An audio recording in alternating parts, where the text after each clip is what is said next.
I moved into this new space, which is much bigger than my last space, and I actually had a friend who I had promised gum painting to.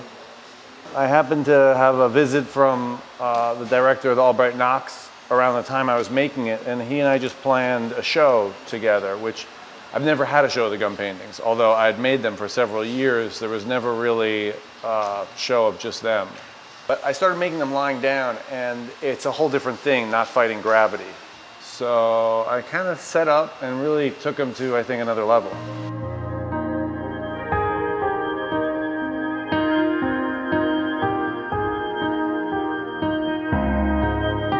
The engagement with the material is a larger scale though. So I'm using a lot more material than I was before. I developed a lot of different ways to manipulate it, and it's really become a much more kind of painterly thing. I understand the nuances of the material better, and I can work in transparencies and in glazings and in, there's a lot more going on. I know how to work with the surface to get it matte or shiny, and I take advantage of the different qualities the gum has to offer now in a way that I couldn't before.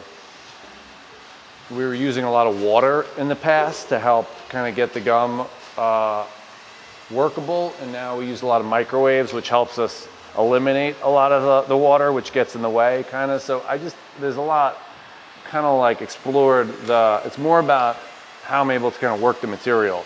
One of the reasons I stopped working on the gum paintings is because, like, at a certain point, once you put the 10th or the 12th or the 20th mark on there, all the colors end up being the same because the palette, the range of colors that you get with gum aren't that varied.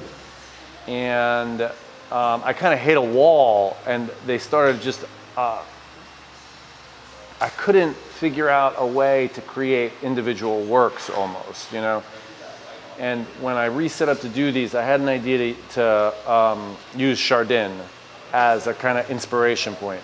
And so that brown painting is like taken from a Chardin painting that I used his palette. And so I started planning the paintings a little more. You can digest them like as if, in the same way that you do painting. It's hard to make unpretentious abstraction nowadays, I think, and it's almost like the gum has allowed me to work in that way, which otherwise I might have stayed away from.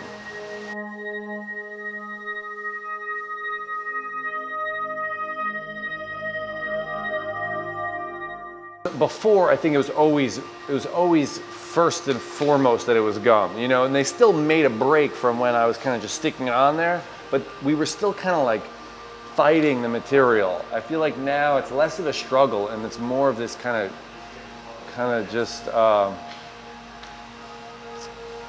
don't know, I was surprised to see how far away from gum they got and how much into painting they got. Obviously, if you walk up to it, it reeks of gum, and they kind of drip, and they do all sorts of disgusting things that regular paintings don't do. So the reason why I stopped making the gum paintings and why I restarted is because basically I got to a point where I didn't see any new place to take it to. I didn't understand how I could kind of work the material differently. I didn't know how to make the next discovery, really. It was all known, and the thing that I saw before I restarted was like new opportunities for discovery. And so I'm really always trying to work in a place where I'm unfamiliar.